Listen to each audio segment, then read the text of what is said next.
ವಿಜಯಪುರ ಜಿಲ್ಲೆಯ ತಾಳಿಕೋಟಿ ತಾಲೂಕಿನ ಪಡೆಕನೂರು ಗ್ರಾಮದ ಶ್ರೀ ದಾಸೋಹ ವಿರಕ್ತ ಮಠದ ಪೂಜ್ಯರಾದ ಡಾ ಮಲ್ಲಿಕಾರ್ಜುನ ಮಹಾಸ್ವಾಮಿಗರ 26ನೇ ವರ್ಷದ ಜಾತ್ರಾ ಮಹೋತ್ಸವದ ಪುರಾಣ ಪ್ರವಚನವು ಕಾರ್ಯಕ್ರಮವು ಜ್ಯೋತಿ ಬೆಳಗಿಸುವ ಮುಖಾಂತರ ಚಾಲನೆ ನೀಡಿದರು. ಶ್ರೀಮಠದ ಪೂಜ್ಯರ ಅಮೃತವಾಣಿಯಿಂದ ಶ್ರೀ ಬಸವೇಶ್ವರ ಜೀವನ ಚರಿತ್ರೆ ಪುರಾಣ ಕೇಳಲು ಜನರು ಶ್ರೀಮಠಕ್ಕೆ ಆಗಮಿಸಿದರು. ಡಾ ಮಲ್ಲಿಕಾರ್ಜುನ್ ಮಹಾಸ್ವಾಮಿಗಳು ಅನೇಕ ಅನುಷ್ಠಾನಗಳನ್ನು ಮಾಡಿದ್ದಾರೆ ಎಂದು ಕಡಕೋಳ ಪೂಜ್ಯರು ಹೇಳಿದರು. ಮಲ್ಲಿಕಾರ್ಜುನ ಮಹಾಸ್ವಾಮಿಗಳು ಮಾತನಾಡಿ, ಇಲ್ಲಿ ನಂದು ಏನೂ ಇಲ್ಲ, ನನಗೆ ಇರುವುದು ಒಂದು ಜೋಳಿಗೆ. ನೀವೆಲ್ಲ ಭಕ್ತರು ಮಠದ ಆಸ್ತಿ. ನೀವು ಮನಸ್ಸು ಮಾಡಿದರೆ ಮಠ ಇನ್ನೂ ಮೇಲೆತ್ತಿರಕ್ಕೆ ಬೆಳೆಯುತ್ತದೆ ಎಂದರು. ಮೊದಲನೇ ದಿನದ ಪ್ರವಚನ ಕಾರ್ಯಕ್ರಮಕ್ಕೆ ಗ್ರಾಮದ ಅನೇಕ ಗಣ್ಯರು, ಪೂಜ್ಯರು, ಮಹಿಳೆಯರು, ಮಕ್ಕಳು ಈ ಪ್ರವಚನ ಕಾರ್ಯಕ್ರಮದಲ್ಲಿ ಪಾಲ್ಗೊಂಡು ಪೂಜ್ಯರ ಆಶೀರ್ವಾದ ಪಡೆದರು. ಪ್ರವಚನದ ನಂತರ ಎಲ್ಲ ಭಕ್ತರಿಗೆ ಪ್ರಸಾದ ಸೇವೆ ಮಾಡಿದರು.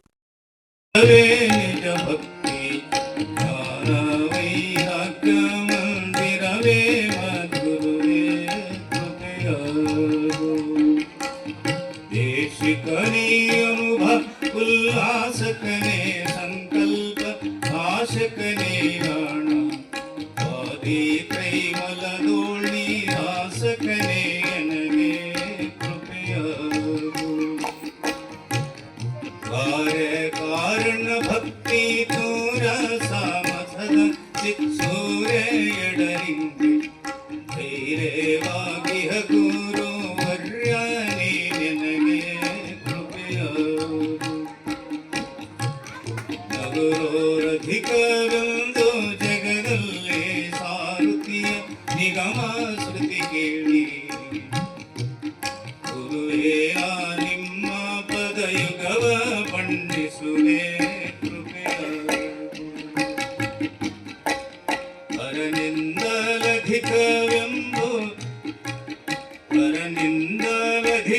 ಸದ್ಗುರುವೆಂಬುವದನು ಕೇಳಿ ಗುರುವೇ ನಿಮ್ಮ ಶರಣವನು ನುತಿಸುವೆನು ಕರುಣಾದಿಲ್ ಜನಗೆ ಕೃಪೆಯ ಎಲ್ಲ ದೈವಕ್ಕೆ ನಿಮ್ಮ ಮೇಲೆಡೆಯ ಘನವೆಂದು ಸಲ್ಲಿದಮ್ಮೆಮ್ಮೆ ನುತಿಪೇರಾಂ ಗುರುರಾಯ ಸಲ್ಲಿವೆಯುಂದ ಕೃಪೆಯ ನರಜೀವಿಗಳಿಗೋರ ಹರನೆ ಕಾರಣಕರ್ತ ಶರಣ ಸಂತತಿಗೆ ಗುರುವೇ ಕರ್ತನೆರಗಿರ್ಪೆ ನಡಿಗೆ ಕೃಪೆಯ ಸ್ವಾನುಭಾವದ ನಿಲೆಯ ನಾನೇನು ಬಲ್ಲೇನೆ ನೀನೇ ಒಳವ ನೀನ ನುಡಿಸಿ ತೊಡನೆ ನಾ ನುಡಿವೆ ನೈ ಗುರುವೇ ಕೃಪೆಯ ಹಲವು ಮಾತೇನು ನೀನೊಲಿದು ಪಾದವನಿಟ್ಟ ನಿಲವೇ ಸುಕ್ಷೇತ್ರ ಜಲವೇ ಪಾವನ ತೀರ್ಥ ಸುಲಭ ಶ್ರೀ ಗುರುವೇ ಕೃಪೆಯ ಸುಲಭ ಶ್ರೀ ಗುರುವೇ ಕೃಪೆಯ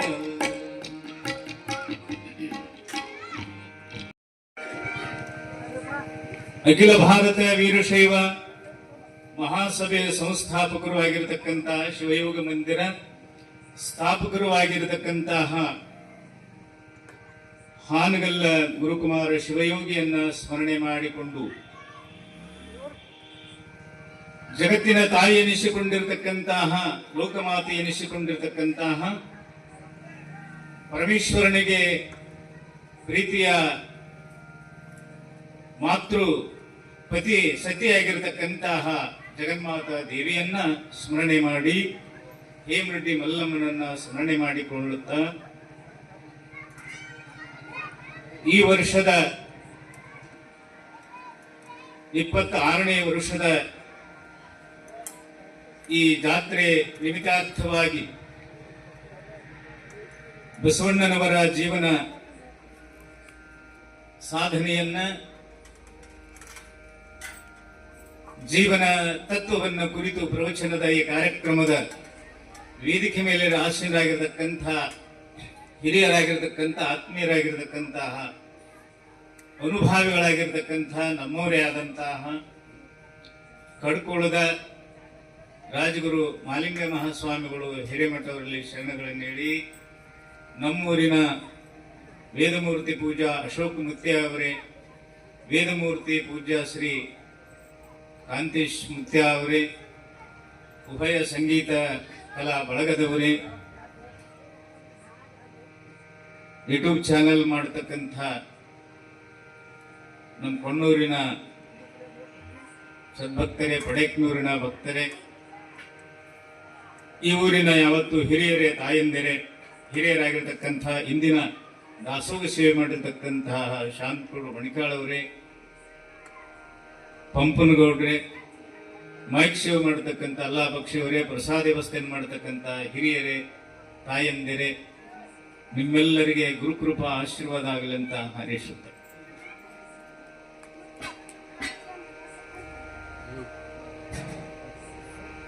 ಬಹುಶಃ ನಮ್ಮೆಲ್ಲರಿಗೆ ಆಹಾರ ಬಹಳ ಮುಖ್ಯವಾಗಿರ್ತಕ್ಕಂಥ. ಇಲ್ಲಿ ನಾವು ಏನ್ ಮಾಡ್ಬೇಕಾದ್ರೆ ಇಹಲೋಕದೊಳಗಂದ್ರ ಇಲ್ಲಿ ಏನ್ ಮಾಡ್ಬೇಕಂದ್ರ ಅಲ್ಲಿ ಪರಮಾತ್ಮಲ್ಲಿ ಪ್ರತಿಜ್ಞೆ ಮಾಡಿ ಬಂದೀವಿ. ನಾವು ಆಚಾರವಂತರಾಗಿರ್ತೀವಿ, ಧರ್ಮವಂತರಾಗಿರ್ತೀವಿ, ನೀತಿವಂತರಾಗಿರ್ತೀವಿ, ಪರೋಪಕಾರ ಪುಣ್ಯ ಮಾಡ್ತೀವಿ ಅಂತ ಹೇಳಿವಿ, ಚೆನ್ನಾಗಿ ಬಾಳ್ತೀವಿ ಅಂತ ಪ್ರತಿಜ್ಞೆ ಮಾಡಿ ಪರಮಾತ್ಮನಲ್ಲಿ. ಅದಕ್ಕೆ ಈ ಲೋಕದೊಳಗೆ ಹೋದ ಮೇಲೆ ದೇವ ಮಾನವ ಜನ್ಮ ನಮಗ್ ಕೊಟ್ಟು ಬಿಡು, ಮುಂದ ನಿನ್ನ ಹತ್ರ ಬರುವಾಗ ನಾ ಪುಣ್ಯ ಗಳಿಸಿಕೊಂಡು ಬರ್ತೀನಿ ಅಂತ ಪರಮಾತ್ಮನ ಬಳಿ ಪ್ರತಿಜ್ಞೆ ಮಾಡಿ ಈ ಲೋಕಕ್ಕೆ ಪರಮಾತ್ಮ ಕೊಟ್ಟು ಕಳಿಸಿದಾನ. ಇಲ್ಲಿ ಬಂದ ಮ್ಯಾಗ ಎಲ್ಲ ಮರ್ತು ಬಿಟ್ಟೇವೆ. ಮರ್ತು ಬಿಟ್ಟ ಏನನ್ನಕತ್ತದ? ನಾನು ಅಂದ, ನಂದು ಅಂದ, ನಂದೇ ಅಂದ, ನನ್ನಿಂದನೇ ಅಂದ, ಅನ್ಯಾಯಕ್ಕೆ ಹೊಂಟ, ಅಧರ್ಮಕ್ಕೆ ಹೊಂಟ, ಅನೀತಿಕ್ಕೆ ಹೊಂಟ, ಅಸತ್ಯಕ್ಕೆ ಹೊಂಟ, ಎಲ್ಲವನ್ನ ಮರೆತ ಮರವು ಘನ ಹೇಳ್ತಾರ. ಗಿರಿಘನ ವಜ್ರ ಕಿರಿದನ್ನ ಬಹುದೇ ಭಾರದಯ್ಯ ಹೇಳ್ತಾರ.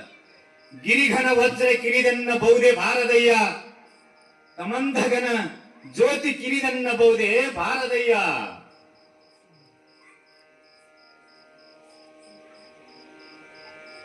ನಿಮ್ಮ ನೆನೆಯುವ ಮನ ಕಿರಿದನ್ನಬಹುದೇ ಭಾರದಯ್ಯ.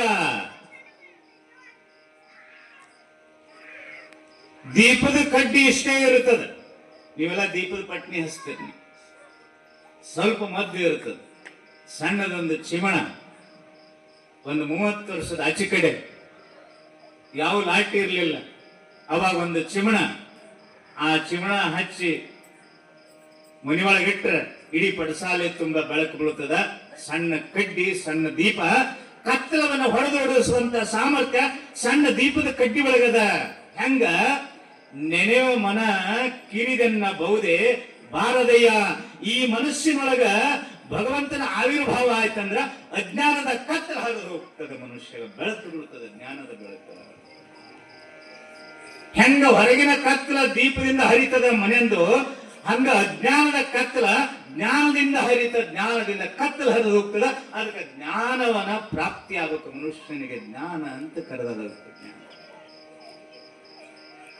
ಗುಡ್ಡ ಬಹಳ ದೊಡ್ಡದ, ಯಾರಿಗೆ ಹೇಳಿಲ್ಲ.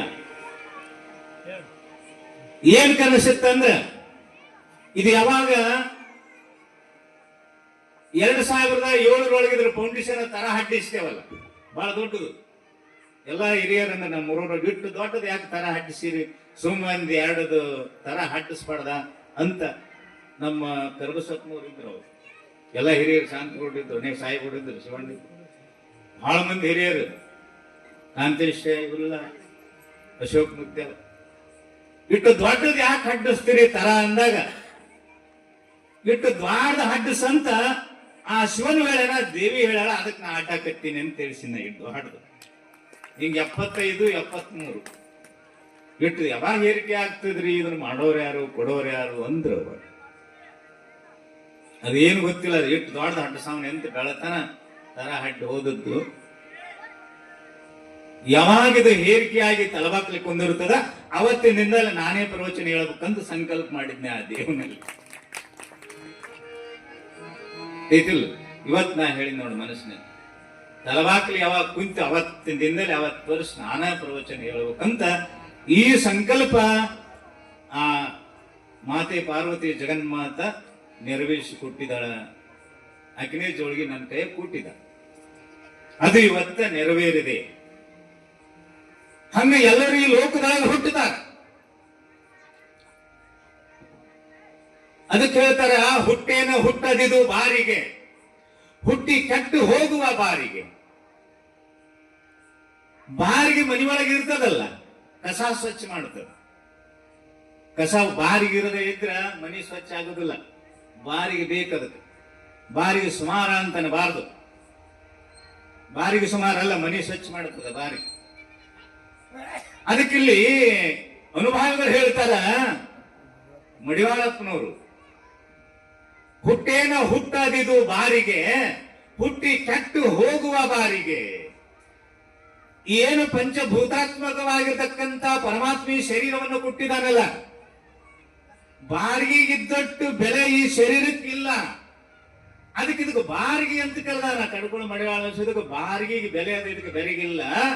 ಬೆಲೆ ಯಾವಾಗ ಬರ್ತದಂದ್ರ, ಯಾವಾಗ ಬೆಲೆ ಬರ್ತದಂದ್ರ,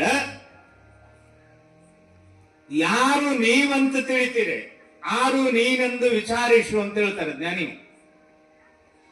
ಆರು ನೀನೆಂದು ವಿಚಾರಿಸೋ, ಯಾರು ನೀನಂತ ವಿಚಾರ ಮಾಡ್ತಾ ಇದ್ದೀಯ. ನಾನು ಮನುಷ್ಯನು, ಏನು ಭಗವಂತನಿಂದ ಬಂದಿರತಕ್ಕಂತಹ ಭಿನ್ನ ಜ್ಞಾನವಾಗಿರ್ತಕ್ಕಂಥ ನಾನೊಬ್ಬ ಪರಮಾತ್ಮನ ಅಂಶ ಅಂತ ತಿಳ್ಕೊಂಡೆ ಅಂದ್ರ ಈ ಶರೀರಕ್ಕೆ ಬೆಲೆ ಬರುತ್ತದ.